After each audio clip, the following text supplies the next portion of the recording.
Queremos expresar, queremos visibilizar el rechazo contundente que está expresando el Consejo Universitario, y estoy absolutamente convencido que este rechazo también es compartido por toda la comunidad universitaria. El rechazo por una suspensión de un proceso electoral que se venía desarrollando, digamos, con normalidad, con algunas situaciones normales y típicas de un proceso electoral, pero de manera reiterada quien les habla siempre le ha pedido a toda la comunidad que hay que tener en estos procesos electorales tolerancia y sobre todo había que tener madurez política.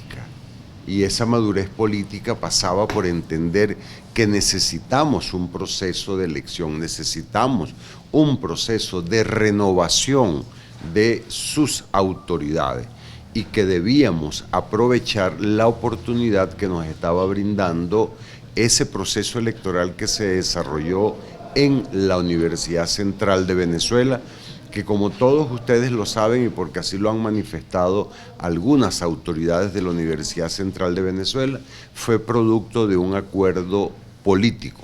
La Universidad de los Andes, tomando en consideración este proceso que se produjo en la Universidad Central de Venezuela, diseña también un proceso electoral con nuestras propias características, que es que nosotros hemos sustentado todo este proceso en la autonomía que nos consagra el artículo 109 de la Constitución, y por ello, por donde empezamos es por crear un documento, se nombró una comisión que creó un documento de factibilidad que muestra que la universidad puede hacer su proceso electoral conforme al artículo 109.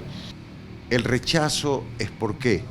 Bueno, es una medida introspectiva, es una medida que no entendemos por la asimetría que se está produciendo. Si hubo un proceso electoral en la Universidad Central de Venezuela con un reglamento prácticamente igual al que nosotros, al que utilizó la Universidad Central de Venezuela, ¿por qué a nosotros nos van a suspender las elecciones? Si las condiciones son iguales, ¿por qué no nos tratan como iguales? ¿Por qué esas diferencias que debe presentarse entre nuestras instituciones de educación universitaria? Ese proceso de impugnación que se hizo, en contra del Consejo Universitario era contra un proyecto de reglamento. O sea, el profesor José Eladio Quintero está objetando el proyecto de reglamento que se discutía en Consejo Universitario. Él no impugnó un proyecto aprobado, él impugnó un proyecto que estaba en discusión. Y ahí nos surge la primera pregunta: ¿por qué no se acudió a la vía administrativa? ¿Por qué, si usted está en desacuerdo con lo que está discutiendo el Consejo Universitario, que es la expresión de la voluntad de los ulandinos, por qué no acudió a la vía administrativa? La Comisión Electoral, recuerdo muy bien que no estaba de acuerdo con algunos aspectos que tenían que ver con el reglamento. La Comisión Electoral pudo haber dejado que se diera la discusión y haber impugnado en la comisión ante el TCJ, sin embargo no lo hizo. O sea, cumplió el camino que seguimos todos los universitarios, que es acudir a las instancias y utilizar todas estas vías administrativas. ¿Qué es lo que tenemos como información para defendernos, para poder hablar de este proceso? Tenemos una primera pantalla.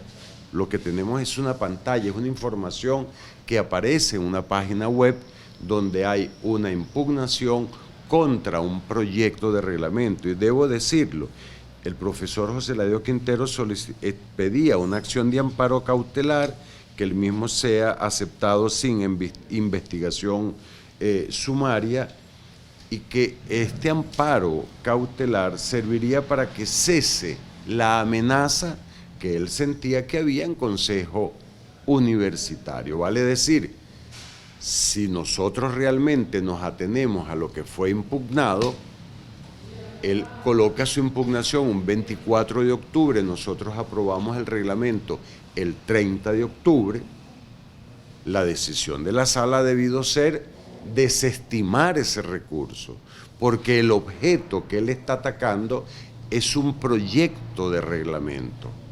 Pero el hecho que tengamos una página y no conozcamos el recurso ya nos deja un estado de indefensión, porque en Consejo Universitario nosotros deberíamos saber, bueno, cuál es el contenido para ir preparándonos. Pero cuando hace 2 días vemos la suspensión de las elecciones, lo que vemos también es otra pantalla. O sea, no vemos más elementos, vemos los resultados de un proceso que debe haber existido y que tiene unas conclusiones, y lo que estamos observando son las conclusiones. Ahora, al usted poder observar solo las conclusiones, ¿cómo se va a defender? ¿Cómo va a opinar? ¿Cuáles son los elementos de convicción que consideró la sala electoral para considerar procedente un recurso que no tenía nada que ver con el proceso que estábamos llevando adelante?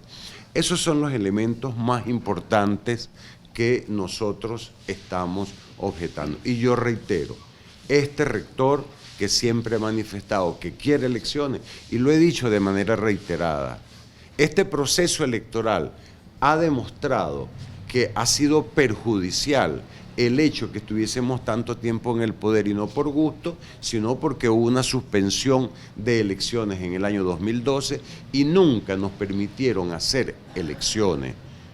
Cuando llegamos a este proceso electoral, una de las cosas que apreciamos es que hay muchos profesores jóvenes que no están interesados en ser representantes a un consejo de facultad, consejo de escuela o consejo universitario. Y nosotros necesitamos que las nuevas generaciones reflexionen sobre temas trascendentes como autonomía, como libertad, como democracia. Nosotros necesitamos gente formada para que siga defendiendo los valores que animan a una universidad que es la conciencia crítica del país. Que en el año 2012 convocamos a elecciones de decano y esas elecciones fueron suspendidas, y convocamos a las elecciones de autoridades rectorales y también fueron suspendidas. Bueno, entonces el Consejo Universitario acordó hacer un remitido público que se está elaborando, se está solicitando que el servicio jurídico emprenda las acciones legales correspondientes. ¿Cuáles son esas acciones legales? Porque nuestro abogado en la ciudad de Caracas se apersonó el día de ayer a las 8 de la mañana a la sala electoral y no tuvo acceso al expediente, porque el expediente estaba siendo utilizado, me imagino que para redactar o hacer algo con la sentencia. De igual manera se aprobó incorporar en estos recursos jurídicos que se intente a cualquier miembro de la comunidad universitaria que se sienta afectado, hacer asambleas en cada una de las facultades y, digamos, hacer que la universidad esté pendiente de este proceso, que no se muera esta lucha por un nuevo proceso electoral. Y yo creo que ese debe ser el papel y el trabajo de todos y cada uno de los universitarios, mantener viva la llama de la esperanza, de la lucha por la libertad, por la democracia. Y otras acciones tomó el Consejo Universitario, todas relacionadas con este mecanismo de protesta. Queríamos reiterarle el rechazo contundente del Consejo Universitario por esta suspensión de actividades, porque no entendemos esta asimetría. Y yo debo hacer también algo de historia. Después de la elección de la Universidad Central de Venezuela, un representante de la Asamblea Nacional ante el Consejo Universitario, por supuesto, de tendencia oficialista, ¿qué fue lo que expresó? Dijo, no, ese proceso electoral era solo para la Universidad Central de Venezuela. El resto de las universidades deben acogerse a la sentencia 0324. Lo tienen ustedes en los medios de comunicación, salió publicado en Últimas Noticias, circuló en las redes. O sea que pareciera que esto era crónica de una muerte anunciada. Y sin embargo nosotros hemos seguido luchando. Y quiero finalizar expresando de que yo espero que se coloquen las cosas en su justa dimensión. Esta es una suspensión que no hace ningún sector ni nadie de la universidad. Es una suspensión que está haciendo el Tribunal Supremo de Justicia, abierto a cualquier pregunta que tengan ustedes a bien realizar. ¿Qué pedía el profesor José Eladio Quintero? Estaba solicitando en primer lugar que no existiese un registro de egresado. Él argumenta de que en la universidad existe una base de datos en grado, cosa que no es cierta. Recuerden que la oficina de grado ha sido reestructurada, hemos hecho un trabajo importante allí y una de las cosas que nos encontramos en grado es que la base de datos que teníamos de egresado, que ya debía tener una antigüedad de unos 10 años, no contamos con ella, contamos con una base de datos individual de reportes, o sea, de expedientes individuales. Y una construcción de una data puede ser bastante compleja, pero además en esa misma base de datos hay algunos problemas. ¿Y qué decisión toma el Consejo Universitario? Hacer un registro electoral. Pero además, si el registro electoral es malo también lo que hace el CNE. ¿Cómo se construye un registro electoral en un país? Los jóvenes acuden, y de paso aprovecho la oportunidad para invitar a todos los jóvenes y a todos aquellos que tengan oportunidad, que tengan las condiciones para un proceso de votación, para que acudan a inscribirse en estos procesos. Pero el CNE hace un registro. Bueno, la universidad hizo también un registro electoral. Ahora bien, él objetaba de que no se debía hacer el registro y objetaba además que los jubilados no podían votar por la elección de canal y que los jubilados no podían ser candidatos a decano. Ahora, eso lo prohíbe la ley, porque la ley contempla que la elección de decano es a través de la asamblea de las facultades que están compuestas por personal activo. Ahora, eso es lo que entendemos, lo que visualizamos en las redes, pero nosotros no tenemos formalmente el escrito del profesor José Eladio Quintero. Lo deberíamos obtener por una vía formal, legal, donde la página del TCJ, y ustedes pueden ver acá esto que está subrayado en amarillo. Esta es la impresión de los movimientos que hubo el 24 de octubre. Eso es todo lo que aparece de la impugnación, y esto que está acá, que es donde reciben la impugnación y nombran un ponente para entrar en el tema de la admisibilidad o admisión del recurso. Vale decir, no lo tenemos. Maidoli Villegas nos envió ayer un documento, hemos visto documentos circular en las redes, pero repito, son documentos que son una fotocopia o un documento escaneado, que yo creo que, si bien es cierto, el documento puede ser verdadero, yo creo que la forma de obtenerlo es o que el profesor envíe al Consejo Universitario el documento con su firma original, con el matasello de acuse de recibo, o que lo podamos ver en la página web del Ministerio, del Tribunal Supremo de Justicia. Vale decir, todo lo que estamos hablando lo estamos haciendo sobre supuestos. Ahora bien, la autonomía sirve para hacer las cosas que estamos haciendo, expresándole al país este rechazo y cerrando filas para una lucha por un proceso electoral. Y yo creo que sobre eso nosotros debemos seguir luchando. Este rector que está aquí sentado, yo no pienso entregarle esta universidad al oficialismo, ni a ninguna persona que no haya sido electa democrática y autonómicamente. Entonces creo que para eso nos está sirviendo en este momento.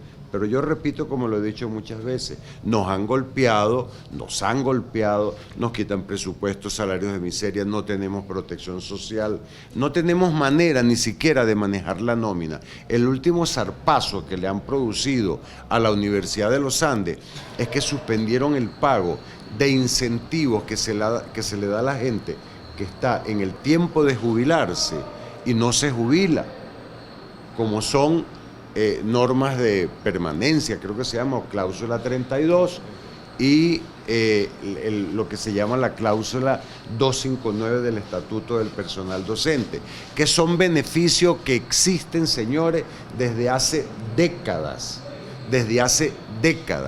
y lo último es que nos suspenden el pago y lo someten a una revisión.